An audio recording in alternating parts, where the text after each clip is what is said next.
Hoy veremos los niveles de prevención y niveles de atención. Los niveles de prevención. Vamos a encontrarlos dentro de la historia natural de la enfermedad. Corresponden a las acciones encaminadas para evitar la incidencia de complicaciones. Vamos a encontrarlos en 3 niveles de prevención y se dan durante el desarrollo de la historia natural de la enfermedad. Nivel de prevención primaria. Este nivel de prevención primaria es para evitar el contacto con el agente patógeno o el desarrollo de la enfermedad. Son un conjunto de medidas que corresponden a la higiene que buscan evitar el contacto con un agente patógeno, puede ser infeccioso, o con las condiciones que formen una enfermedad subsecuente. Recordando la definición de higiene, vamos a decir que la higiene es la rama de la medicina que se encarga de la conservación de la salud y la prevención de las enfermedades. Es decir, la higiene va a incluir todo el conjunto de medidas, se va a encargar de ese conjunto de medidas encaminadas a prevenir la aparición de la enfermedad o de conservar la salud, el estado de salud que se tiene previamente. Por lo tanto, la higiene va a estar muy relacionada no solamente con la limpieza, sino también con los hábitos de las personas. Por ejemplo, aquí tenemos una ilustración donde se puede ver los hábitos, cómo dan dos rasgos completamente distintos cuando la genética es muy semejante entre dos hermanos. Tenemos la prevención secundaria. Ese es el nivel de prevención encaminado al diagnóstico precoz de la enfermedad. Es decir, este nivel de prevención, el nivel de prevención secundaria, lo que busca es poder diagnosticar lo más pronto posible a la enfermedad para poder evitar que tengan complicaciones más a futuro. Se puede descubrir una enfermedad a través de estudios de laboratorio de gabinete antes de que cruce la enfermedad el horizonte clínico, es decir, antes de que el paciente tenga síntomas. Si el paciente no tiene síntomas y por alguna razón el médico le mandó a hacer un estudio de laboratorio o de gabinete y resulta que en ese estudio de laboratorio tiene un problema que no se había detectado antes o que no se había visto antes o que no se había sospechado, puede ser un dato importante para descubrir una enfermedad. Supongamos, ¿qué tal si una persona, un sujeto, llega a la clínica para una revisión de un certificado médico? Digamos que le piden a alguien un certificado médico para la escuela. Y al momento de hacer la revisión no encuentran ningún dato anormal, pero el médico manda un estudio de laboratorio. ¿Qué pasaría si al hacer estudio de laboratorio encontráramos la glucosa muy elevada, fuera de parámetros normales? Ahí podría haberse descubierto una enfermedad, quizás un dato de una resistencia a la insulina que apenas está empezando y por lo tanto no ha producido síntomas. Pero ¿qué pasa cuando la enfermedad ha avanzado tanto que empieza a dar molestias? Entonces, la prevención secundaria se lleva a cabo a través de signos y síntomas, después de que se ha cruzado el horizonte clínico. Es decir, supongamos que alguien llega por algunas molestias al médico, ya tiene síntomas, el médico logra encontrar algunos signos y hace el diagnóstico lo más pronto posible. ¿Cuál es el objetivo de hacer ese diagnóstico lo más pronto posible? De darle un tratamiento. El tratamiento también lo más pronto para poder curar de esa enfermedad antes de que la enfermedad empeore. Por lo tanto, en el nivel de prevención secundaria, vamos a requerir de la semiología y de la terapéutica. De la semiología, para poder diagnosticar precozmente la enfermedad, y de la terapéutica, para resolver esa enfermedad. Semiología. La semiología, habíamos definido previamente, es la parte de la medicina que se encarga del diagnóstico de las enfermedades. Y la terapéutica es la parte de la medicina que se encarga de dar el tratamiento para las enfermedades y la rehabilitación de los enfermos. Ambas, semiología y terapéutica, se precisan para el nivel de prevención secundaria. Aquí en la imagen tenemos un caso, ¿verdad? Cuando se le puede, por una fractura de un brazo, hay que colocar un yeso para inmovilizar el brazo y permitir que se cure. Eso permite eliminar una complicación, es decir, que no se cierre la fractura. Trata uno de mantener inmovilizado el brazo para que la fractura se solde otra vez. Y aquí el detalle está de que le pusieron un portavasos para los refrescos ahí en el yeso, ¿verdad? Llegamos así al nivel de prevención terciaria. Este nivel de prevención se va a encargar de evitar las complicaciones por la enfermedad. Este nivel va a existir una vez que la enfermedad ha terminado. Es decir, lo vamos a tener desde la convalecencia en adelante. Cuando se ha curado la enfermedad, puede uno estar en un estado debilitado y ese periodo debilitado va a continuar en el tiempo hasta que uno restablece la salud. Todo ese periodo de tiempo entre que termina la enfermedad y uno recupera su estado previo de salud es lo que se conoce como convalecencia. De este nivel de prevención también se encarga la terapéutica. Es decir, la terapéutica no solamente va a dar el tratamiento para curar la enfermedad, sino también la rehabilitación del enfermo. Aquí tenemos un cuadro que nos muestra la historia natural de la enfermedad. Como vemos en el título, la historia natural de cualquier enfermedad en el hombre. Ahora, tenemos nuestros dos periodos, o tres periodos en este caso. El periodo prepatogénico, antes de que el agente patógeno entre en contacto con el hombre, y luego tenemos el periodo patogénico, cuando el agente patógeno ya entró en contacto con el hombre y está produciendo enfermedad. Y aquí se añade el tercer periodo, que sería el resultado, después de la patogénesis, es decir, el resultado de la enfermedad, que puede ser la muerte o la recuperación. En esta tabla se incluyó al estado crónico y la incapacidad. En el periodo prepatogénico, dijimos que quien se va a encargar de las acciones de niveles de prevención primaria va a ser la higiene. Entonces, la higiene nos va a dar la prevención primaria a través de la promoción de la salud y la protección específica para evitar el contacto con un agente infeccioso, ¿verdad? O contra otro tipo de agentes patógenos. En el periodo patogénico vamos a tener a la semiología.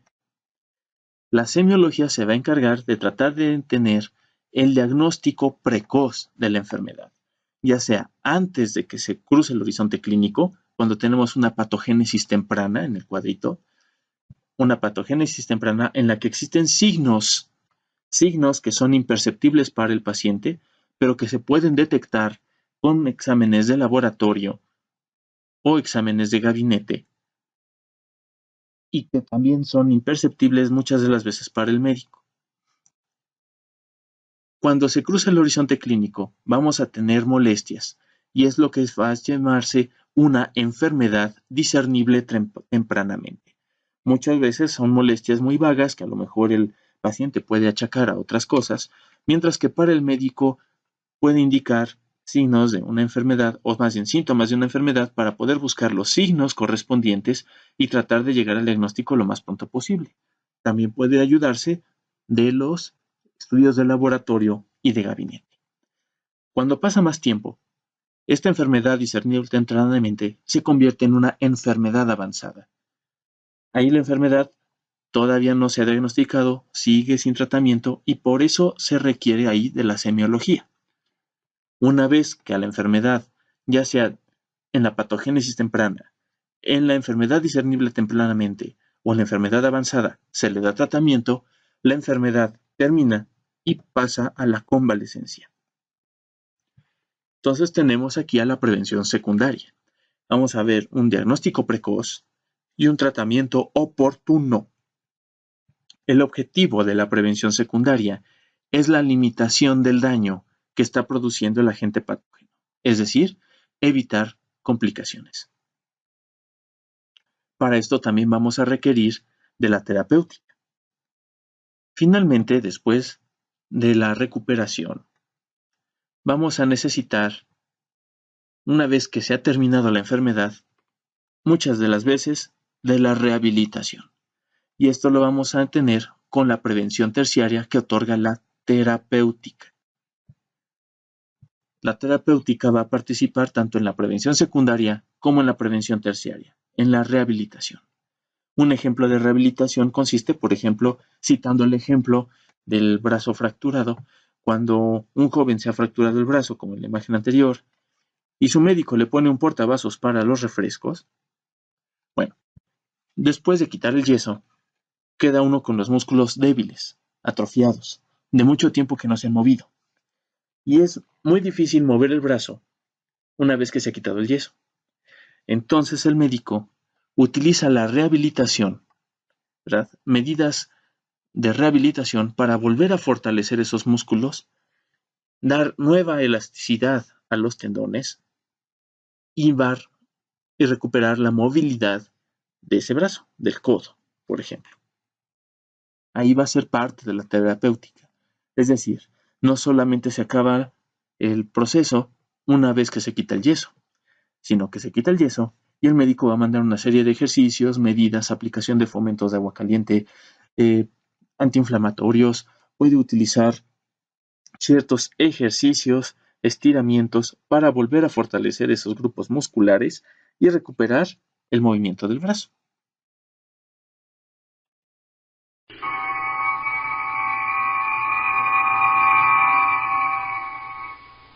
Nos transportamos a la colonia Doctores, donde tenemos a una clínica, la clínica 4 del IMSS. Esto es como un ejemplo para poder estudiar el sistema de salud.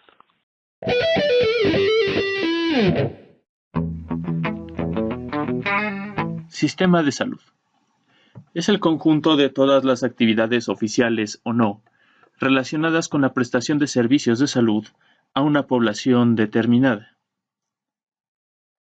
Está integrado por el personal de salud disponible, los procedimientos de formación de estos, las instalaciones sanitarias, las asociaciones de profesionales y los recursos económicos que por cualquier motivo u origen se coloquen al servicio de la salud. Asimismo, le conforman el dispositivo oficial y el extraoficial existente. Algo muy importante en el sistema de salud son los procedimientos de formación del personal de salud. Esto incluye los planes de estudio de las escuelas y facultades de medicina y los mecanismos de ingreso a estas.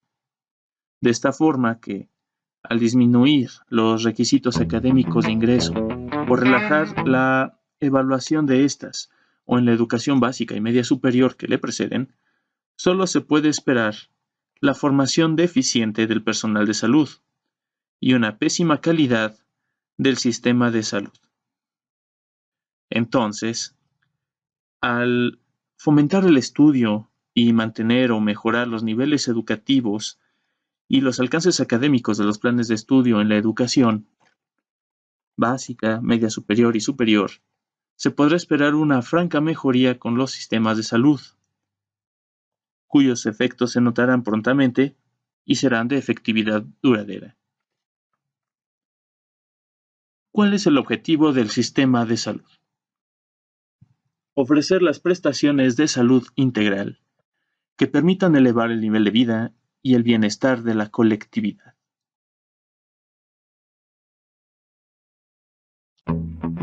Ahora vamos a explicar cuáles son las características generales de los sistemas de salud. Vamos a empezar con gente, recursos humanos, personas que han estudiado para dedicarse al campo de la salud. También vamos a tener en estos recursos humanos no solamente a los médicos, sino a quienes se van a encargar de la administración y la contabilidad. Vamos a tener 3 factores: el factor técnico, el factor administrativo y un factor político. Esos 3 factores van a servirnos para obtener una gama de servicios que estén organizados, donde se garantice la calidad, donde se tengan también fórmulas básicas para su marcha adecuada y el control técnico y administrativo, es decir, el control de los recursos, el manejo óptimo de los gastos y la educación de estos recursos humanos. Todos estos servicios se van a ordenar y se estratifican por medio de procedimientos administrativos generales y procedimientos especiales, que se van a dividir en 2 rubros principales: los técnico-médicos y los sanitarios. Todo esto para poder satisfacer las necesidades del ser humano a quien va dirigido el sistema de salud. El objetivo entonces de este sistema de salud es ofrecer prestaciones de salud integral que a su vez incrementen el nivel de vida y de bienestar. Esto es lo que va a conformar lo que conocemos como salud pública.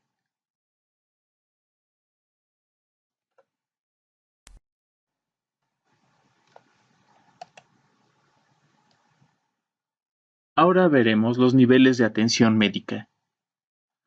Según el Sistema Nacional de Salud y por recomendación de la OMS, o sea, la Organización Mundial de la Salud, se usan 3 niveles de atención basados en los niveles de prevención de la historia natural de la enfermedad. ¿Y cuáles son estos?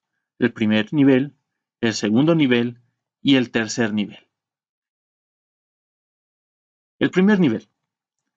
El primer nivel se dedica a la promoción de la salud, a la protección específica contra los agentes patógenos o para evitar el contacto con los agentes patógenos como prevención. También el primer nivel se dedica a los servicios básicos de salud y es lo que conocemos también como salud preventiva. El primer nivel del sistema de salud es el primer contacto entre la población y el Sistema Nacional de Salud. En este nivel se da la aplicación de vacunas, la atención prenatal, del crecimiento y desarrollo del niño sano, etc. Este primer nivel recibe todo tipo de pacientes, tanto los que están programados para su consulta en cita y los que van en urgencias. Normalmente está conformado por clínicas generales y tienen varios nombres, por ejemplo, Unidad de Medicina Familiar en el IMSS o Clínica de Medicina Familiar en el ISSSTE. También se les conoce como Centro de Salud cuando pertenecen a la Secretaría de Salud y Asistencia de ya sea federal, estatal o local. De ahí pasamos al segundo nivel. El segundo nivel se enfoca en el diagnóstico temprano y el tratamiento oportuno. Está constituido generalmente por hospitales generales, hospitales regionales, integrales, comunitarios y federales de referencia en el Distrito Federal. Por ejemplo, tenemos al Hospital de Pediatría, a los hospitales de ginecobstetricia, y estos hospitales de segundo nivel también poseen laboratorio clínico, gabinete de radiología, quirófanos y concentran a varias especialidades.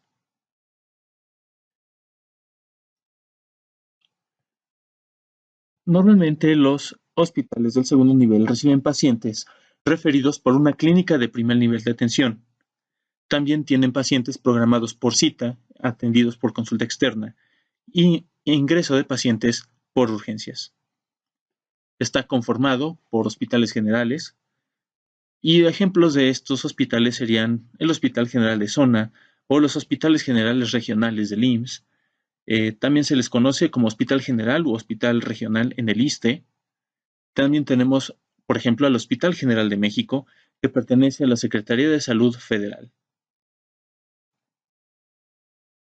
Y finalmente tenemos el tercer nivel.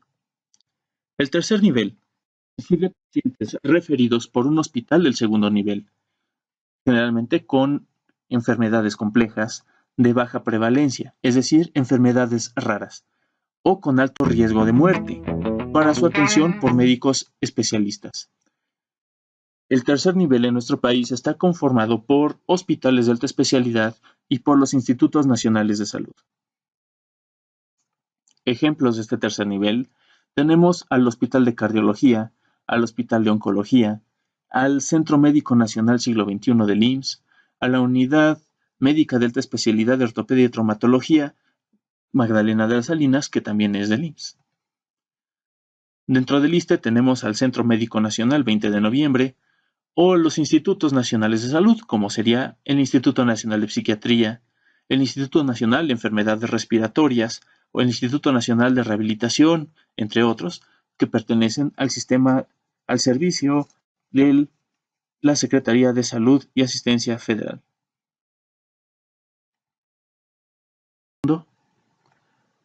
Para esto, vamos a necesitar ver sus antecedentes históricos.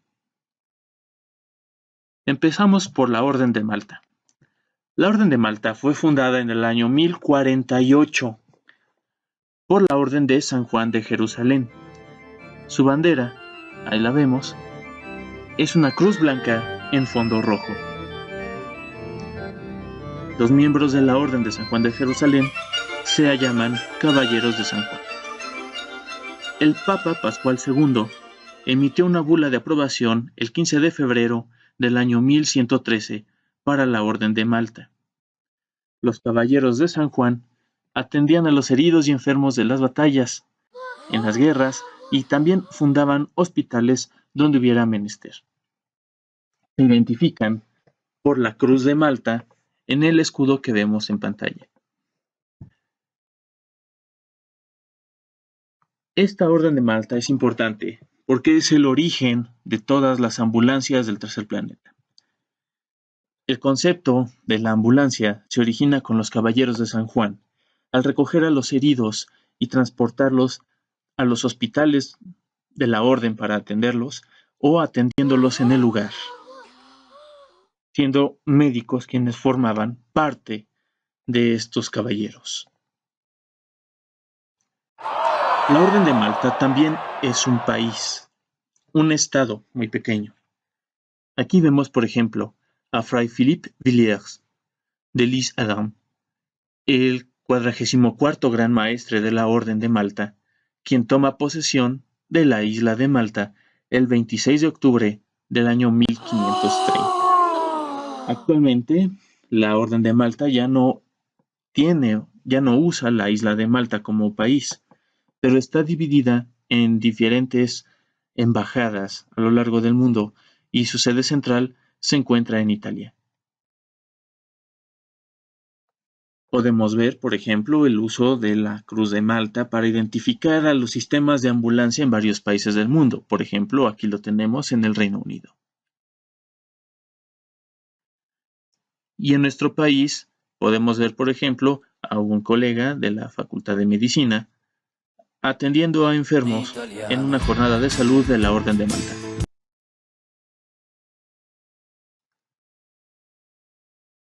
Otro antecedente histórico de importancia es el Hospital de Jesús. El Hospital de Jesús se le conoce por nombre completo como Hospital de la Purísima Concepción y de Jesús Nazareno, IAP. Fue fundado en el año 1519 por Hernán Cortés. Es el primer hospital del continente americano y aún está en funcionamiento. Las siglas IAP significan Institución de Asistencia Privada. Es decir, este hospital es un hospital privado. Está ubicado en la calle de Avenida 20 de Noviembre, número 82, Colonia Centro, en el Distrito Federal. Está oculto a plena vista. El sistema de salud mexicano también tiene como antecedentes al Hospital General de México. Este fue inaugurado el 5 de febrero de 1905 y contaba con un personal de 315 trabajadores. Este Hospital General de México aún funciona. Es el que podemos encontrar en la estación del metro Hospital General. Aquí vemos una vista del Hospital General cerca de esas épocas. También tenemos que el 3 de octubre de 1906, la Dirección General de Beneficencia Pública aprueba las bases para crear la Escuela de Enfermería del Hospital General de México. Y más tarde, el 9 de febrero de 1907, se da la inauguración de la Escuela de Enfermería del Hospital General de México. Todavía funciona. Después, en el año 1910, empieza la Revolución Mexicana. A partir de esa fecha, se tienen tres grandes formas de atención médica en el país: la privada, la institución de asistencia y la forma de seguridad social.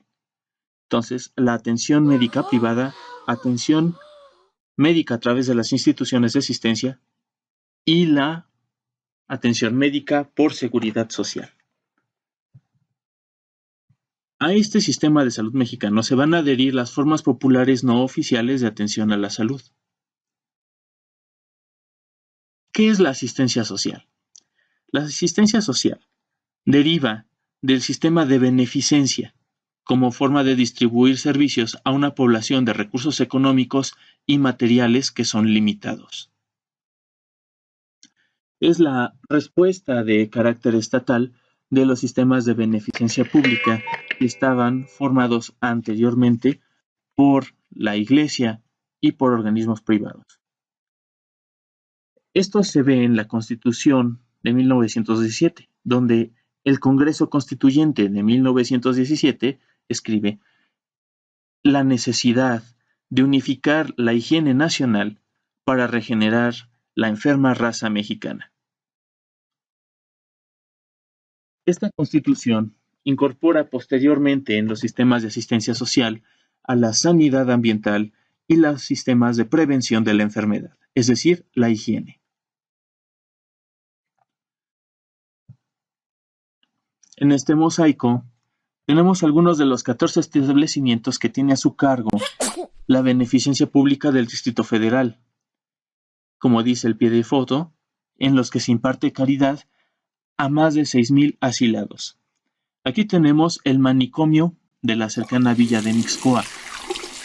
El manicomio de la villa de Mixcoac fue destruido y actualmente ya no existe.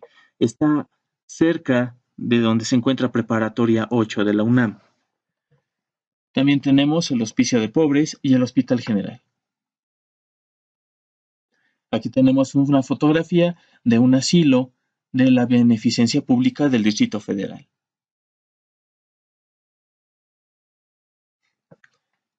Entre 1920 y 1935 se fundaron las instituciones estatales de salud. En el año 1925 se abre la Escuela de Salud Pública y en el 1928 el Departamento de Salubridad Pública. Para el año 1936 se da la implantación del Servicio Médico Social para los estudiantes de medicina.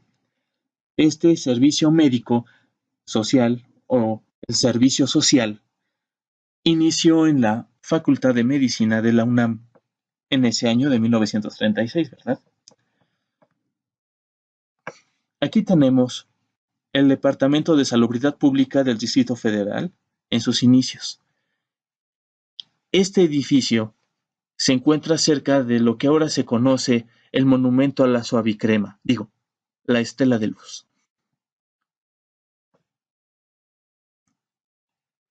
Pero sigamos viajando y ahora iremos al sur. Estamos en Tlalpan, donde puede verse este edificio de arquitectura moderna. Corre el año de 1936 y nos encontramos que empiezan las actividades del Sanatorio para Tuberculosos de Huipulco, también conocido como el Hospital de Huipulco, que se encuentra fuera de la Ciudad de México en ese entonces. Se encuentra en el pueblo de Tlalpan.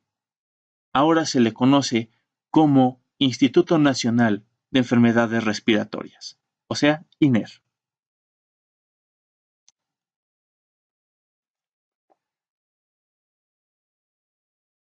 Año 1937. Se forma la Secretaría de la Asistencia Pública. En el año 1942 se funda el Instituto Mexicano del Seguro Social, o sea, IMSS. Sigue un modelo incipiente de seguridad social y en sus orígenes fue criticado con energía por parte de la medicina privada. En 1943, el presidente Manuel Ávila Camacho, por decreto presidencial del 15 de octubre de ese año, van a reunirse ambas instituciones que ya estaban fundadas, el Departamento de Salubridad Pública y la Secretaría de Asistencia, para fundarse, unirse, fusionarse y configurar la Secretaría de Salubridad y Asistencia. Por eso son las siglas SSA.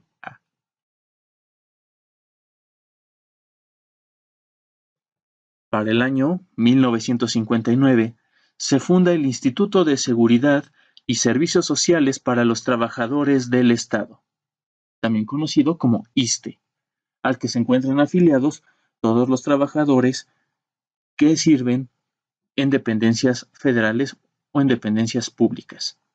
Por ejemplo, los profesores de la universidad, los trabajadores de la universidad, los empleados de las oficinas de gobierno, etc. El ISSSTE posee una red hospitalaria, que es una extensión de la Secretaría de Salubridad y Asistencia. Tiene énfasis en programas de inmunización entre el conjunto de medidas posibles de medicina preventiva. El ISSSTE, desde sus orígenes, se ha caracterizado por aplicar programas de vacunación al público en general, incluyendo a los que no son derechohabientes. El ISSSTE también se ha centrado en llevar servicios médicos a las áreas rurales y para esto, para cumplir con esta misión, también cuenta con ambulancias para dar servicio de urgencias. Este servicio de urgencias permite trasladar enfermos derechohabientes del ISSSTE, tanto de su domicilio o del lugar de trabajo, al hospital más cercano. El ISSSTE también maneja guarderías para los derechohabientes y tiene tiendas de bajo costo. El sistema de tiendas que utiliza el ISSSTE es un sistema de tiendas que depende del Estado con una ganancia o una utilidad muy baja, por lo tanto los precios son también bajos. Esta utilidad se destina para financiar al ISSSTE. El año 1973. Y tenemos dos direcciones del sector oficial. Estas son las directrices que debe mantener el sector oficial para su sistema de salud. La primera es consolidar en un sistema nacional de salud las diferentes estructuras estatales de atención y prevención. Es decir, juntar todos los organismos en uno solo, para formar un sistema nacional de salud único. La segunda directriz es la extensión de la atención a la salud a quienes no han ingresado a ninguno de los sistemas vigentes. Es decir, estamos en el año 1973. Hay ISSSTE, hay IMSS, hay un sistema de Secretaría de Salud público, hay servicios privados y hay gente que no tiene ni IMSS, ni ISSSTE, ni otras estructuras. Entonces, aparece la Ley del Seguro Social del año 1973, en el que se le hace una reforma. Esta reforma de la Ley del Seguro Social de 1973 faculta al IMSS para organizar, establecer y operar unidades médicas destinadas a los servicios de solidaridad social y para proporcionar los servicios de asistencia médica, farmacéutica y hospitalaria a favor de la población marginada, suburbana y urbana, y a toda la población que el Poder Ejecutivo Federal determine como sujetos de seguridad social. ¿Qué significa esto?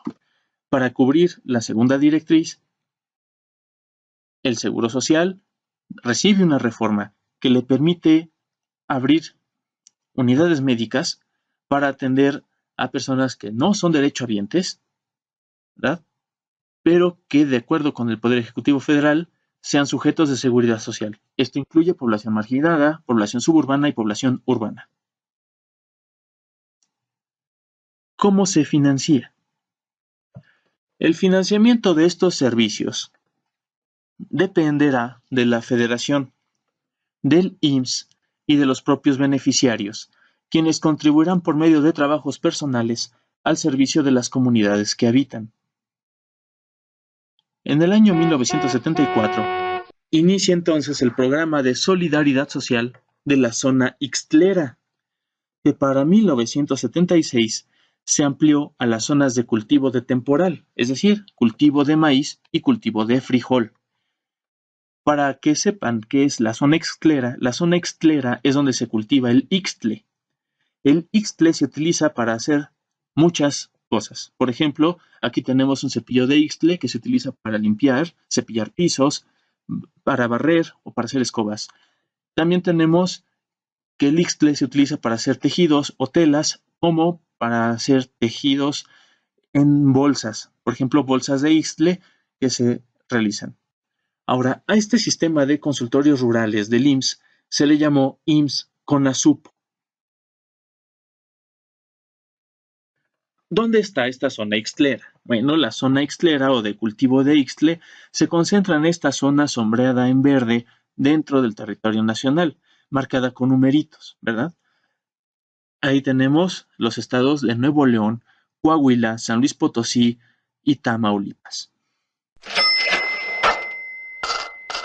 En el año 1977 se da la creación de la Coordinación General del Plan Nacional de Zonas Deprimidas y Grupos Marginados de la Presidencia de la República, que se abrevió como COPLAMAR. Entonces se realizó un convenio con el IMSS de esta coordinación y de ahí sale el programa que se llama IMSS COPLAMAR para atender a estas clínicas, este sistema de clínicas rurales del IMSS. Con el paso del tiempo, con el paso de los sexenios, se le cambió el nombre a IMSS Solidaridad. Luego, IMSS Oportunidades.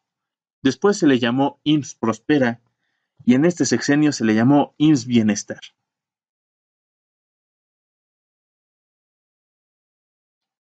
¿Cómo se regula el sistema de salud en México? Para empezar, tenemos la Ley Suprema, que es la Constitución de los Estados Unidos Mexicanos. Tenemos la Ley General de Salud, que es una ley federal. Después de la Ley General de Salud, vienen las normas oficiales mexicanas en materia de salud. También tenemos constituciones y leyes locales que van a regular al sistema de salud. ¿Qué conclusiones podemos sacar al respecto? Como conclusiones podemos decir que nuestro país aún padece marcadas diferencias en los niveles de salud de su población, pues se presenta un contraste extremo entre la patología del hombre pobre y la del que disfruta de la abundancia. En tanto que algunos sectores de la población sufren deficiencias en la satisfacción de sus necesidades básicas, otros son víctimas de las consecuencias del exceso.